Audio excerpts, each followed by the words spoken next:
Now it's having our guest Kavya Madam, Sanjay Lakshmi and Kalpana Madam. We have a guest Kavita Madam to inaugurate the exhibition, encouraging the women to develop the business to the. నమస్కారం అండి.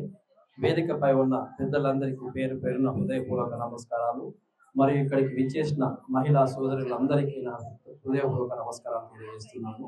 ఈ రోజు habits లో exhibition లో అత్యద్భుతంగా అంగరంగ వైభవంగా ఈ కార్యక్రమం ఏర్పాటు చేయడం నిజంగా ఒకసారి కవితకు మరియు శుభలక్ష్మి గారి సంజయ లక్ష్మి గారికి ఒకసారి చప్పట్లతో వాళ్ళను స్వాగతించాల్సిన సందర్భం. ఎందుకంటే ఏ కార్యక్రమం అయినా మహిళల ఆత్మ గౌరవాన్ని పెంపొందించే విధంగా చేసిన వారిని మనం ఎంకరేజ్ చేయాల్సిన సందర్భం. అందుకే ఒకసారి వాళ్ళతో చప్పట్లతో స్వాగతం అని చెప్పాను. ఈ రోజు ముఖ్యంగా మహిళలు ఆర్థికంగా, సామాజికంగా, రాజకీయంగా ఈ రోజు చాలా ముందుకు పోవాలని తెలియజేస్తున్నాను.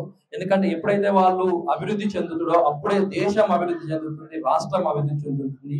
వాళ్ళు దేశంలో భాగస్వామ్యం, దేశంలో సగభాగం, రాష్ట్రంలో సగభాగం మనందరికీ తెలిసిందే.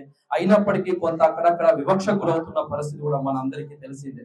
ఒకసారి మహిళల చారిత్రకత నేపథ్యం చూసుకున్నట్లయితే మన పురాతన భారతదేశంలోనే పతాంజలి, కాన్యంతరి లాంటి వాళ్ళు పురుషులకు సమానంగా అత్యంత గౌరవం పొందిన మహిళలు వాళ్ళు నేటికి మనకు ఆదర్శం.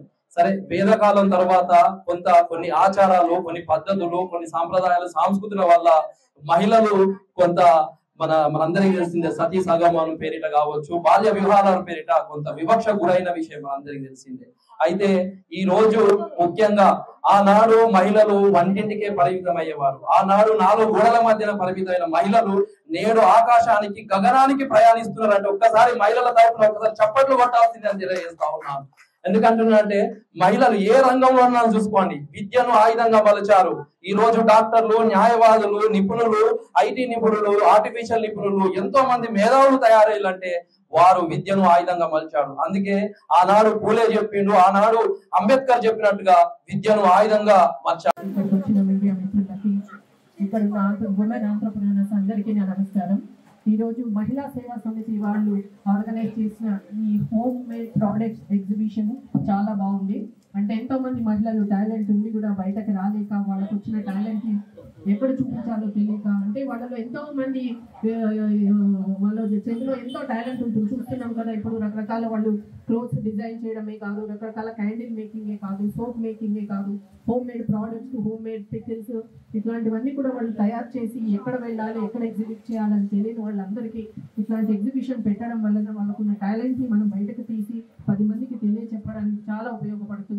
అట్లాగే వాళ్ళు కాళ్ళ మీద వాళ్ళు నిలబడడం, వాళ్ళకంటూ సొంతంగా ఒక ఇన్కమ్ ఉండడం, 10 మందిలో ఒక రెస్పెక్ట్, ఒక గుర్తింపు కూడా ఇలాంటి ఎగ్జిబిషన్స్ చేయడం వల్ల వాళ్ళకి ఎంతో మేలు జరుగుతూ ఉంటుంది. ఎందుకంటే చాలా మంది మనల్ని బయటకు వెళ్ళి ఉద్యోగం చేయడం కానీ, బయటకు వెళ్ళి వాళ్ళ ప్రోడక్ట్స్ ఇంకెక్కడైనా డిస్ప్లే చేయడం కానీ వీలు కానీ వాళ్ళందరికీ మనము వాళ్ళకి ఇలాంటి ప్లేస్లో ఒక చోట ఎగ్జిబిషన్ పెట్టడం వల్ల వాళ్ళకు కూడా చాలా ఎంతో మేలు జరుగుతుంది. సో నేను కూడా ఎందుకు చెప్తున్నానంటే, నేను కూడా విమెన్ ఎంపవర్మెంట్ ఫీల్డ్లోనే ఉన్నాను. నేను కూడా సికింద్రాబాద్ పార్లమెంట్ కాన్స్టిట్యుయెన్సీలో 15 స్కిల్స్ డెవలప్మెంట్ సెంటర్స్ రన్ చేస్తున్నాను. ఇప్పటి వరకు మేము 20,000 మందికి పైగా ట్రైనింగ్ ఉచితంగా ఇచ్చాము. ఇందులో అంటే టైలరింగ్లో, బ్యూటీషియన్లో, మగ్గంలో, ఇట్లాంటి వాటిల్లో మా దగ్గర ట్రైనింగ్ ఇవ్వడం జరుగుతుంది. ఎంతోమంది మహిళలు ఈరోజు 1000 మంది మహిళలు వాళ్ళ కాళ్ళ మీద వాళ్ళు నిలబడి వాళ్ళ కుటుంబానికి హెల్ప్ఫుల్గా ఉంటూ ఒక ఇన్కమ్ అంటూ, వాళ్ళకి మంత్లీ ఇన్కమ్ అంటూ జనరేట్ చేసుకుంటూ, వాళ్ళ పిల్లల్ని కూడా మంచిగా చదివించడము, వాళ్ళ హస్బెండ్కి హెల్ప్ఫుల్ ఉండడం, వాళ్ళ ఫ్యామిలీకి హెల్ప్ఫుల్ ఉండడం, అట్లాగే సొసైటీలో వాళ్ళకంటూ ఒక నెట్వర్క్, ఒక గుర్తింపు, ఒక ఐడెంటిటీ 10 మందిలో ఉండడము, ఇట్లా చాలా మేము చేస్తున్నాము. నాకు చాలా సంతోషంగా ఉంది. ఎందుకంటే